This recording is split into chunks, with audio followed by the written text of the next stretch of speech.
Cool. Thank you, guys. Thanks for turning up. Um, I guess I just wanted to sort of say I feel like I've been sort of bigged up as Mr. Lead Gen, and that's fantastic. I hope I can genuinely offer some interesting and useful sort of tidbits. I fear that I won't be able to sort of provide a silver bullet, however. But I think today's session is going to be about sort of 15 minutes or so. There'll be plenty of time for questions. Please do jump in if you've got anything to ask or get involved with. But hopefully this is about maximising, your lead gen opportunity. Okay, my background, for those who don't know, I worked for nearly 20 years for Mr. Felix Dennis, who was a fairly well-known sort of gentleman entrepreneur.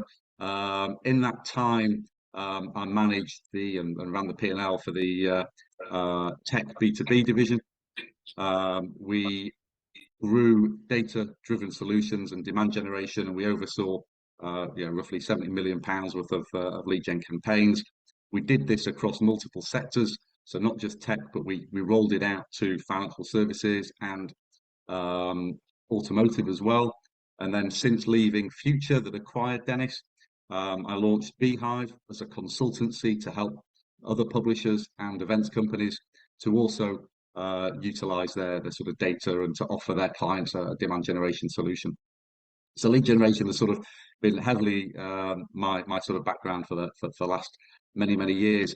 I've also since launched Koala B2B, or I'm about to launch Koala B2B. I'm going to touch on that in just a few slides very shortly, but I'm going to crack on. Okay, so I love dogs. This is why I use this slide. I know a lot of people do love dogs, but marketers love leads like people love their dogs. So an awful lot of marketers spend the entirety of their budget on lead generation. So not just branding, awareness, events, content, but very much with specifically lead generation in mind. And actually nearly 60% of marketers are having their budgets to this extent increase. So this is all from a recent sort of survey. I've included this in the deck so you can all have a look at it afterwards, should you so choose. But I think the upshot is marketers across multiple different companies, across multiple different sectors around the UK are investing huge amounts of not just budget, but time, effort, resource in terms of generating leads. It is hugely important for all businesses.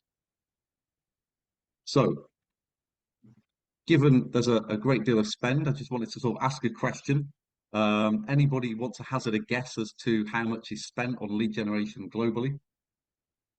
Anybody want to call something out? 30 billion. 30 billion. So it's not quite that, but it's about 2 billion, which is obviously huge. This is dollars, by the way, $1 million. And this is from another recent survey. Again, I've shared the link in the deck for anybody to have a look at if they so choose. But the point here is that this survey is suggesting that lead generation spend is going to dramatically increase over the next few years, nearly double to about 3.7 billion by 2027. And there's a number of reasons for that. Things like AI, automation, intent data are all sort of powering this real growth of sort of spend and investment into lead generation. So again, really important. Companies around the globe are investing loads and loads of time and effort into this. It's obviously hugely important. So I just wanted to touch on the evolution of lead generation tactics, and this sort of mirrors a little bit my publishing background. And I guess to the early 2000s, traditionally most people were just advertising, broadcasting to their customer base through magazines, radio, TV, etc., etc.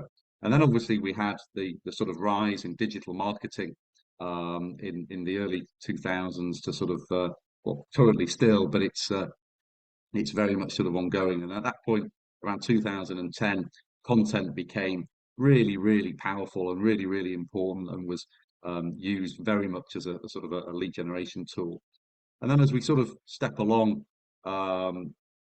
beyond content, then personalization and utilizing automation and lead management platforms became really, really important to lead generation. And then now, as we sort of move into the next sort of phase of this, then data-driven insights, automated delivery, and intent data are becoming really, really, really important. And this, you know, I guess is sort of mirrors much of what I've sort of done. So I didn't really touch on it, but the tech platform, the tech portfolio that I managed and spent much of my time on at Dennis, we sold to the likes of IBM and HP, and this was all of the sort of money that we were generating from these types of clients and offering them these types of solutions, advertising, content, and lead generation, etc., etc. So it does sort of mirror what marketers, big marketers around the UK and around the globe have been sort of spending their money on. In terms of challenges, and I'm hoping that this sort of resonates as well, but the challenges that we've seen, having spoken to loads and loads of different marketers at different types of companies across different sectors, first and foremost is generating leads at all. And I know that this is something that sort of pops up in this group as well. But then secondly, it's about that sort of data quality and level of engagement. Thirdly, it's about sort of really gaining ROI and proving to the board that spend on any leads has been worthwhile. Companies also, have struggled to use modern techniques. There's loads of really big companies out there whose data is all over the place. They're still using Excel sheets. They haven't got automation in place at all. They haven't really integrated with their own systems. So, I don't think anybody in this group who might not have the sort of most up-to-date and modern and slick sort of process certainly should not feel bad, because there are the likes of HP and IBM are still really struggling on this score as well. And then obviously nurturing leads as well. I think somebody mentioned just before I joined here, in terms of MQLs and things like that. But I think the process of really nurturing leads through to conversion is a real challenge for a lot of people. They view leads as being, a sales opportunity when it doesn't necessarily mean that. Just before I move on, I'm hoping that some of this sort of resonates, just by a show of hands. If people want to sort of just raise hand, or raise it digitally or raise it physically, would you sort of say, for this group, would you say that generating leads is the biggest challenge, or would it be sort of data quality and any of the other sort of issues that I've raised here?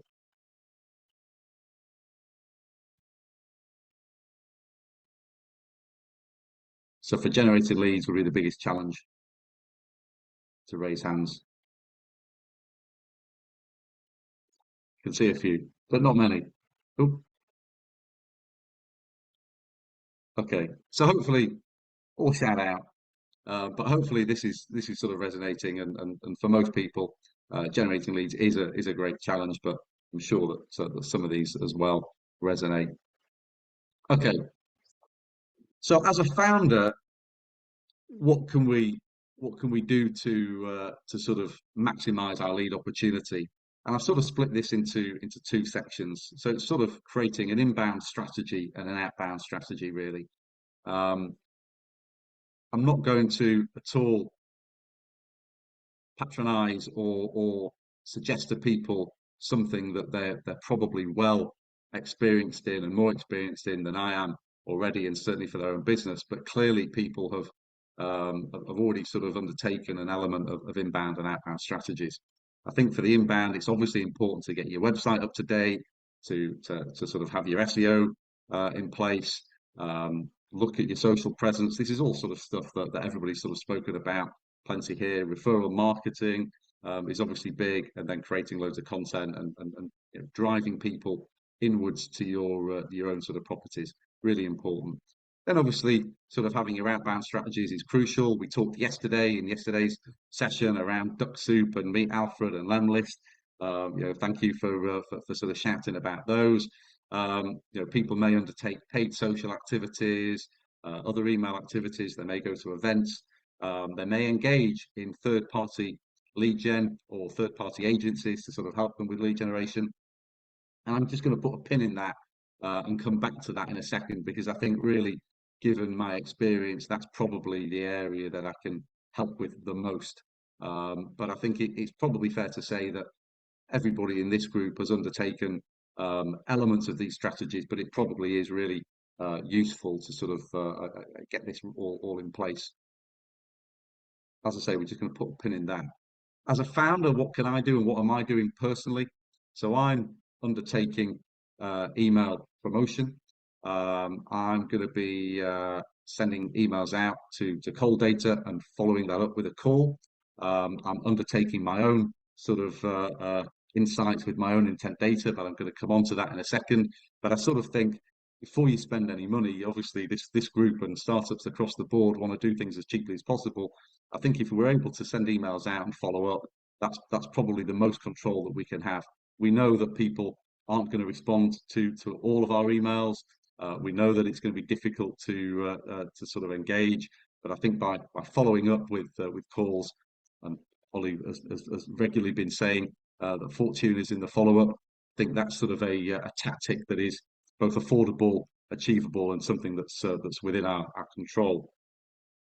I guess, if we just sort of go back to this slide in terms of the inbound versus outbound, I think everybody would ideally want as much inbound traffic and inbound interest as possible. I think that the clear fact is that it doesn't generate enough traction and enough volume for us to really grow our businesses, and that's why everybody engages in their outbound sort of strategies.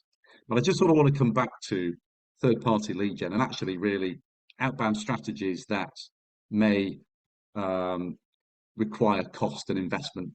So there's a number of outbound strategies that might not cost anything, but there's a number that absolutely will. And I think for this group of my main recommendations really center on, before you're going to spend any money on any marketing, these are some of the things that you might really want to nail and have a very clear sense of for your company. But it's around buyer personas. So we undertook lead generation. I'm undertaking lead generation activities for a number of different companies, and I'm amazed by how many people say, "Oh, I just want to sell to anybody, to everybody," and they don't really have a real clarity of their buyer persona. And by that I mean real understanding about who the person at the company is, or who the person is, what type of company it is, where that company might be, what particular industries lend itself to your products and services.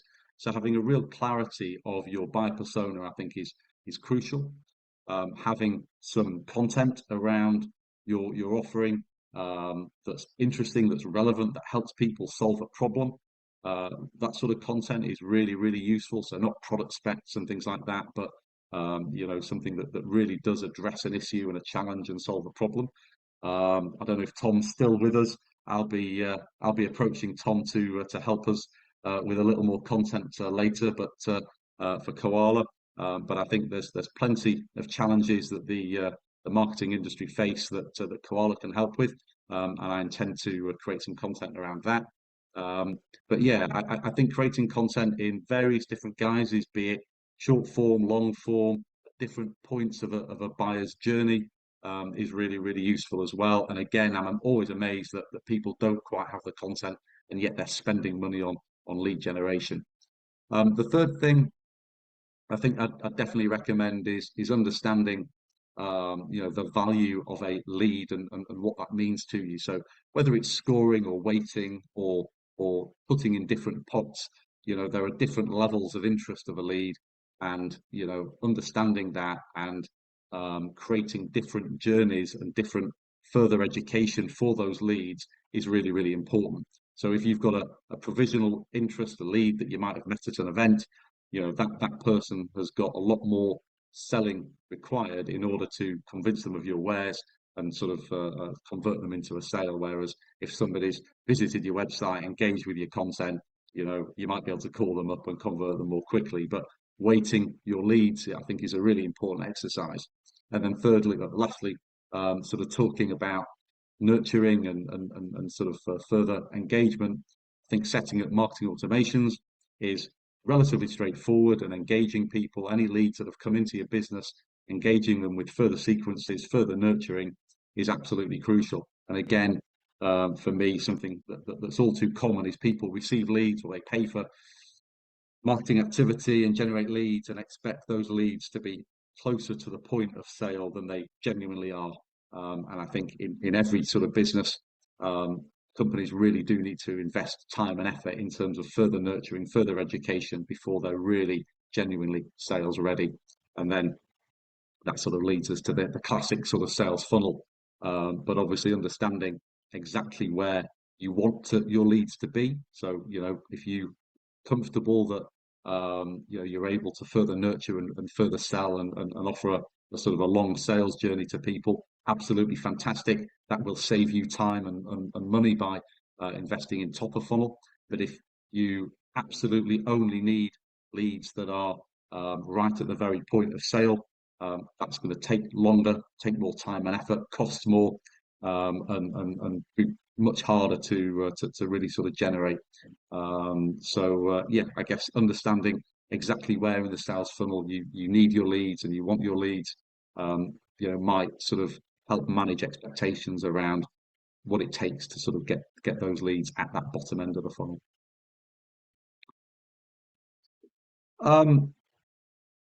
I sort of want to take this opportunity as well to touch on Koala. It is a new launch. The website is all but ready. I was really hoping for it to have been ready now. Koala came about because it's a process. So it sort of starts with keyword defined intent. That means that I plug into a number of different intent data platforms. Some of you may have been familiar with the likes of Bombora or ZoomInfo or 6sense or Alteriad. But we plug into a number of intent platforms, and that enables us to see the companies that are searching for particular keywords, products, and services that might be relevant to your business. We then overlay that data so we're able to identify the very people that you want to speak to within those companies, be it the C-level marketing director, IT director, whoever it might be. And then we verify that audience by pulling the leads into our lead management platform, where we're able to validate and verify the lead, and we absolutely gain lead consent, and then the platform can also automate delivery as well. So that's the reason why we've sort of called it Koala, but Koala absolutely does discover the businesses that are researching what you offer, verifies and engages, and then delivers consent to start the conversation. And we offer this on a cost per lead model, so you only pay on the result, rather than paying up front and hoping for some sort of success afterwards. So that's sort of Koala in a nutshell. I'm hoping that was sort of quick and relevant. Apologies if people are expecting a sort of a silver bullet, but I think everybody's sort of undertaking their own initiatives already. But hopefully that gives some food for thought, and that's really sort of what I wanted to talk about today. I hope that that resonates and was relevant. That was fantastic. Thank you very, very much, Paul. Any questions for Paul, please? Any questions? I've got one. What is it like working with Felix Dennis? He's one of my heroes. Fun, chaotic, but Dennis was an excellent place to work. Very fond memories there. There used to be the sense that Felix's charisma and sort of personality ran through the entirety of the company. So people sort of said the senior management said they hired people in Felix's image. So people with a bit of I don't know, intuitive or personality or charisma or something like that. That was the sense. I don't know whether it was to make people feel good, but that was what the management used to sort of say. Well, he had a lot of swagger. I'll give that to him. Really did. Right. Have we got any questions in the chat? I don't think so. But it's obviously the reason why we wanted you to come on in, Paul, and talk about this. We have so many questions around, I need more clients. I need to look after the clients I've got and get them referring me and all of that. And how do I get more clients through lead gen? I think you gave a fantastic overview today of what you can do and what is out there. Who needs more clients?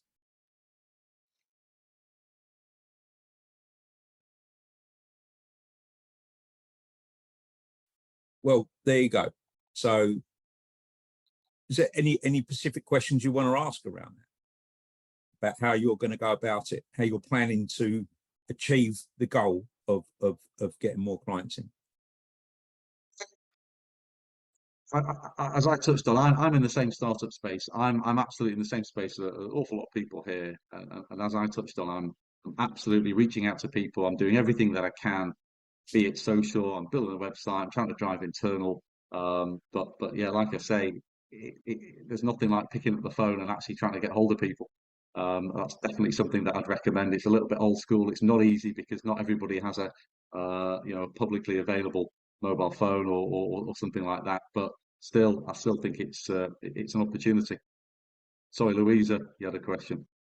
Yeah, I actually mine's sort of the kind of iterative aspect of this process, and that is, how do you, from a metrics perspective, because I'm assuming whenever you're doing any of these things, you're looking at the multiple avenues, and then you're trying to evaluate which avenues work. What would you recommend as a method for tracking the efficacy of particular approaches, and then kind of iterating that strategy so that you're really dedicating time to the right kind of sales aspect of the sales funnel, rather than doing everything at once and one thing's got a 1% ROI and another thing's got a 20% ROI, but you don't know it? Yeah, that's a fair question. I think there's a reason why there's a marketing mix and why multiple marketers have many different sort of marketing efforts, be it events, direct lead generation, promotions, content, whatever it is. I think it's difficult, but what marketing, I guess, is the science of sales, isn't it? It's testing and learning and sort of trying something and working out the impact of that. I think to your point around uh, understanding whether something's got a conversion of X, I think it sort of centers around really, really honing in on what a lead means to you, what a sales opportunity means to you. So if it's, can we compare a registration from an event, or somebody having a chat from an event, to somebody who's undertaken, opened a content or engaged with some content with us? I think it's, in order to compare and contrast, you have to really boil it down to, does that lead really make sense? Is that lead a genuine opportunity? Does it hit particular criteria that I need it to in order for it to be a sort of a sales ready or a marketing ready lead for me?